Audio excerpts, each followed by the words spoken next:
Okay, I got a small stack of comics today that I'm going to try and review. Hopefully, I'll get it out this time. See what happens. It should only take a little while. But we have Kid Venom Origins. Picked this up this weekend because I love the cover. Just kind of grabbed me, and I didn't pre order it, so I'm like, the cover looks interesting. I want to know more about it. It has that manga feel, and then I find out that the artist is Taigami. And then we got Guru Effects, Feces, Clinton Cowles, and Aki Yanagi also helping out with this issue. And this is like a teaser issue. It's apparently these are the original 5-page sections of the very first Kid Venom story from Death of the Venomverse, which I checked out some of the Death of the Venomverse. I don't remember seeing this character because I feel like it would have stuck in my head when I seen Kid Venom. Of course, I think Eddie Brock's kid is going to be in it, which I like Eddie Brock, but I'm not too big on their children following through, so that's why I didn't jump on the pre-order. But I picked this up, and this is going to lead us right into like the new run of Kid Venom issue 1, which I'm definitely going to check out after I looked at this now. But we go back in history on it. We go back to 977. We learn about Carnage style creature tormenting villagers, and the creature comes to attack a village. The village men try and get the kids and women and kids to get out of there while they battle with the menace and try and deal with it. And all of a sudden, a character jumps in to help out, and that character just happens to be Kid Venom. And we get to meet him and find out about his ability with the black symbiote, the Venom symbiote, and we find out that his symbiote is eats other symbiotes. So he'll eat the symbiote off the character or the people and protect them. And apparently, it gets all the memories and abilities from whatever character that Kid Venom took the symbiote from, and he's got like a falcon form he'll call out for, and he'll turn into a falcon like creature. And in this, for this issue, this teaser issue, we are spoiling it up a bit, but I'm not going to give what happens and everything. But our symbiote in this one, Carnage symbiote, took over a bear. So I'm guessing he'll have bear abilities in the future if he beats this symbiote. I'm not sure exactly if that's how it works. I would assume so, since he collects the abilities and the memories of whatever the symbiote was attacking when he eats the symbiote. But I love this character. I love what they did with it. The back is nice too because they have a sketches, layouts, inks. They just show you the process in the back, which is nice. I like that when they do stuff like that and give you a little extra in there. But yeah, I'm really looking forward to seeing where Taigami takes this and see if I stick with it. We'll see what happens. I would think so because I really enjoyed that. I think the new run that's coming out though is only like a 5-issuer, so we'll see. Hopefully, that character will get enough attention that they'll keep bringing them back as long as the story's good. Then we got Leviathan #1 from Image Comics. I could have swore I read this in the past, but obviously not, or I completely don't remember it. But it's created by Lehman and Pitara, written and lettered by John Lehman, and art by Nick Pitara, and colors by Michael Garland. Uh, it's basically you get people living their lives, dealing with stuff, and there's a couple that's in love, and they got their little love story going on in the beginning of it, and all of a sudden they hear some things, they feel some things, there's some noises, and a big boom, and all of a sudden we have a giant kaiju lizard that appears as a beautiful double page spread. I like what they did with this. I like how it's attacking the Beast Gym. But yeah, it's a kaiju story that has a little fun to it and little twists and turns. I am surprised I didn't read this in the past. I remember seeing it. I don't know why I didn't pick it up, but now that I did, it's definitely worth it. We had the kaiju that got a little sexual with our kaijus. This one has more fun with the kaijus, but you do get to see some interesting things with people being wiped out and stuff by the kaiju as it appears and find out why it appeared.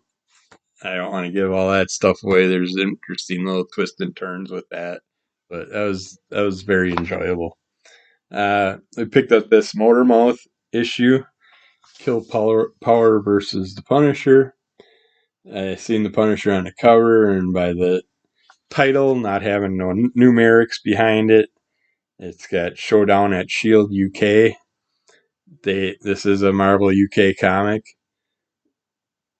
but since I didn't see no numbering or anything for future uh, runs off this, I assume this would be like a one story layout, and it is a continuing story, but I believe this is the only one at the moment that really has the Punisher in. I don't know if the next one would have the Punisher in or not, but I wanted to check it out just because of that. I'm really glad I did, because I'm not gonna remember. They deal with the Mys which MS Tech, I've or MYS Tech, where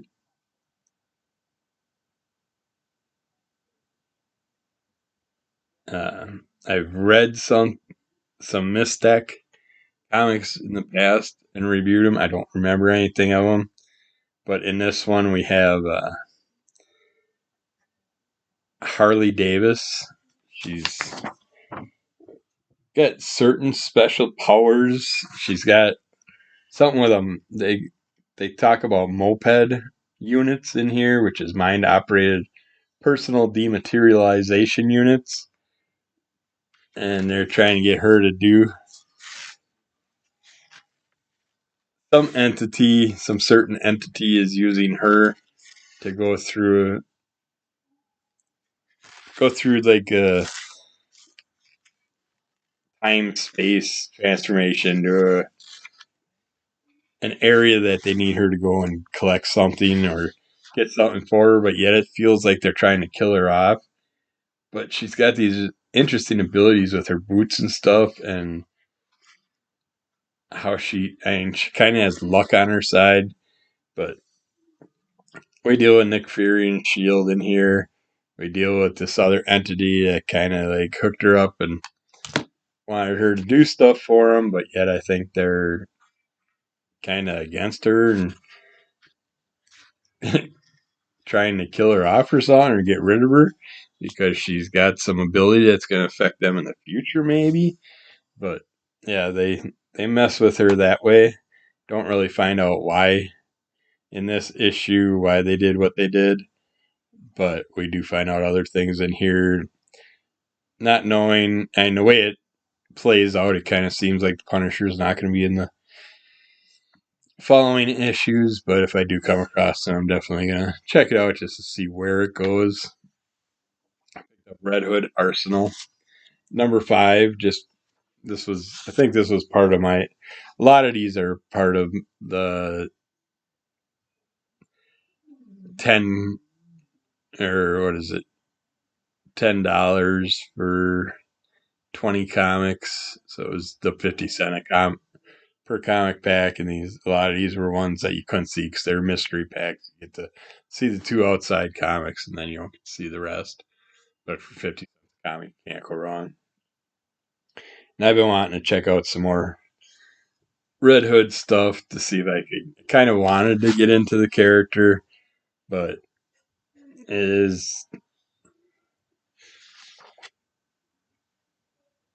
is basically what's his name? Dick Grayson that does the Red Hood, right? I'm pretty sure that's right. But in here, he's battling this.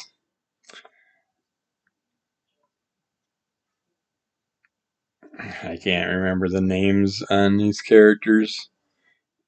I read them this past week, but this strange, blobbly, multi-headed, morphine creature that they can keep damaging. It's not taking damage, but it keeps getting angry and keeps battling away. We got a Batman that's in a mech suit, but I don't know if the whole suit is just like a cyborg style character or Underbelly is the bad guy's name in this one. It's basically a fat gelatinous type being that can transform and morph its body into different shapes and stuff. But our Robo Batman, Cyborg Batman character, or whatever, has more of a kill mentality in this. We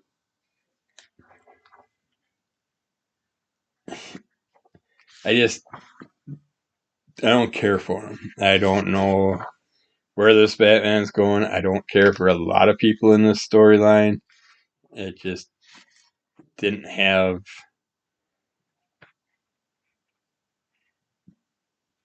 the feel that I don't know, an enjoyable feel to it. The characters just seem too goofy and flighty, and this other bat character that's carries around a bow and arrow. I just didn't care for him at all. He didn't do anything to drag me into liking him. So yeah, I don't know if I'm gonna pursue the Red Hood anymore. Granted, the Red Hood can be a variety of characters, as we know from the early years of Red Hood. But yeah, this one will be going in the eBay pile. We got Tales of the Jackalope Mideast Madness. You can imagine Desert Storm, Desert Strike era, all that stuff. That's where you're getting these anamorphic characters to play out parodies of. Um, it's like Junior Jackalope meets Gaddafi, Mad Duck of the Mediterranean. Excuse me, in Tales of the Jackalope 3. It's black and white. They basically are on a couple characters on a emergency boat on a big ship, and some lightning strikes and the boat gets dropped in the water. They end up floating to a certain island in the Middle East, and they just parody off that time period of history that we went through, another crappy war that we dealt with, fighting and feuding over resources and all that crap, and they just play it out and kind of make it like certain anamorphic characters turn into humans, and that's how the humans become part of the storyline. But other than that, it's all anamorphic style characters that are in this. It plays on a fun point and all that stuff, but if you want a parody of the Mideast wars and that time period and stuff, that would be for you. I didn't care for it that much. I don't think I'll get back into it or not. If I'm not going to look for the other issues or anything, I'll probably put that for sale on the eBay market also. We got Task Force Z issue 2. Thought I had this whole series. These two were in one of those packs of mystery comics. I'm like, what the heck? They're doubling up, but two different backs on it. So one's obviously a direct copy and one's a newsstand copy, I'm guessing. Uh, but surprisingly, this is the issue I didn't have. I made a mistake when I started pre-ordering the Task Force Z run, and I didn't get the second issue. And all of a sudden, I was like, my storyline kind of got a little confusing by not being able to have this one issue, and now I understand why I was a little confused when I jumped a book. But in here, you also have our Red Hood character.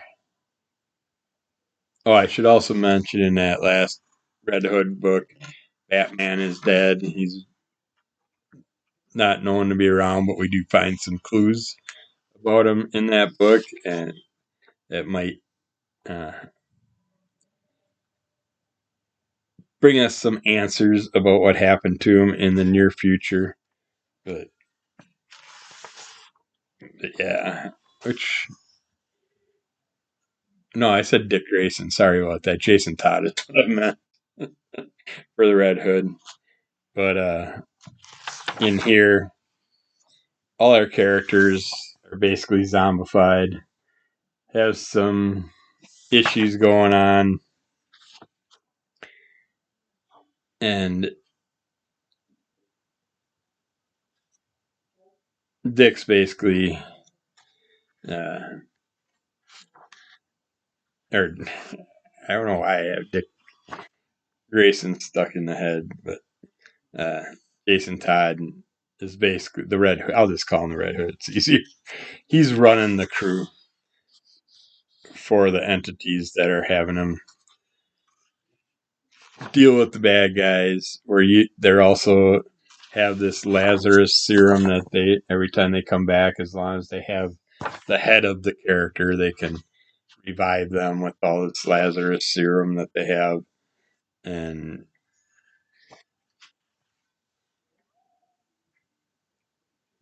Red Hood basically wants out. He's done with it after the first mission and all the things that go wrong, but then gets pulled back in and they go on another mission in this one.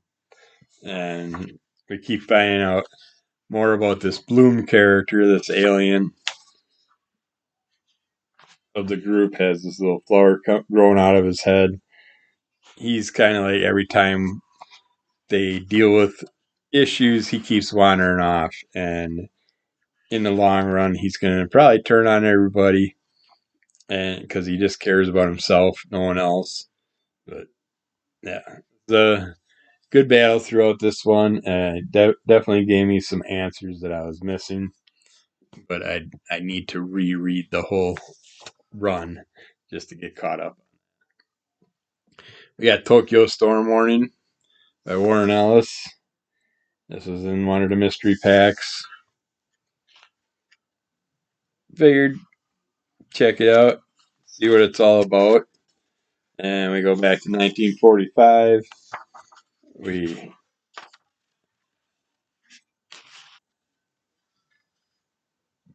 basically go back to our nuclear history. We find out some things. They have some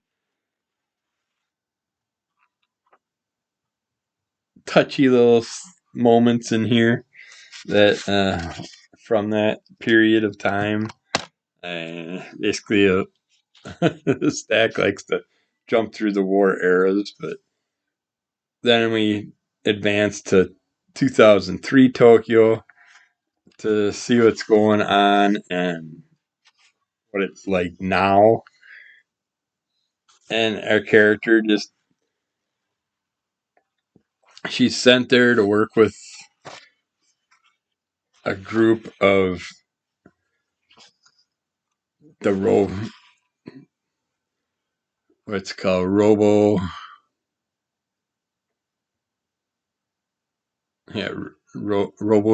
Roboforce, those style kaiju robot battling.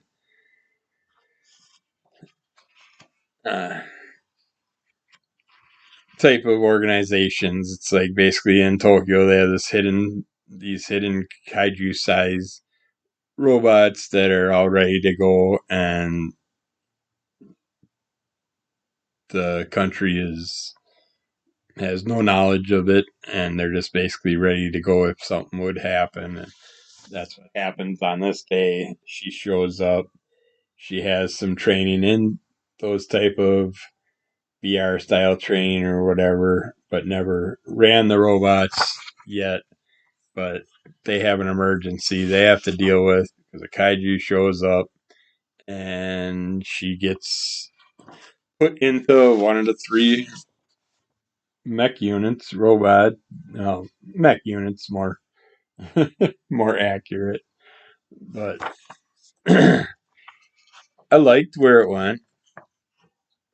It was interesting with the kaiju and stuff. I like how each creator represents the kaijus a little bit differently, but don't care about her character. I like the kaiju aspect of it. I'd like to know more of what happens in this storyline, but I don't really need to know much more about her because they didn't really make her interesting enough that I wanted to know what happened to her. I just want to see the mech units go out and do their thing against kaiju and see what happens. Doesn't matter who's piloting the mech. Then our final one is Usagi Yojimbo, issue 100 from Dark Horse Comics, but not issue 100. You'll understand if you read the book. They have a nice little history of Usagi, how he became to be what he is, what he's doing, and we get a nice history lesson in here of the Usagi characters, and we also have all the different creators from the Usagi world basically roasting Stan Sakai in here. We have different images of Stan Sakai done by different creators. We have the different artists doing their little roast of Stan Sakai. Not that comedic, kind of bland with the way they portray it, but it's like each one you get a different style of artwork, which is nice. You have a nice wraparound cover and everything, and it's nice to see the variety from the different creators and stuff. But overall, the way it plays out and everything, I like the ending, what happens with everything. But the creators could have been a little more fun, goofing on Stan a little more and playing with that and making it more enjoyable. But it's the 100th issue, not the 100th issue. But I was happy with it overall. I'm glad I picked it up. Only cost me like $2-3, so I didn't have it in my stock anyways. So we'll check it out and keep following us. Rate, review, tell a friend, subscribe at Under the Cull of MS. Check out our Instagram stuff, and we'll keep putting things out there. Thanks, and we'll get back to you again soon.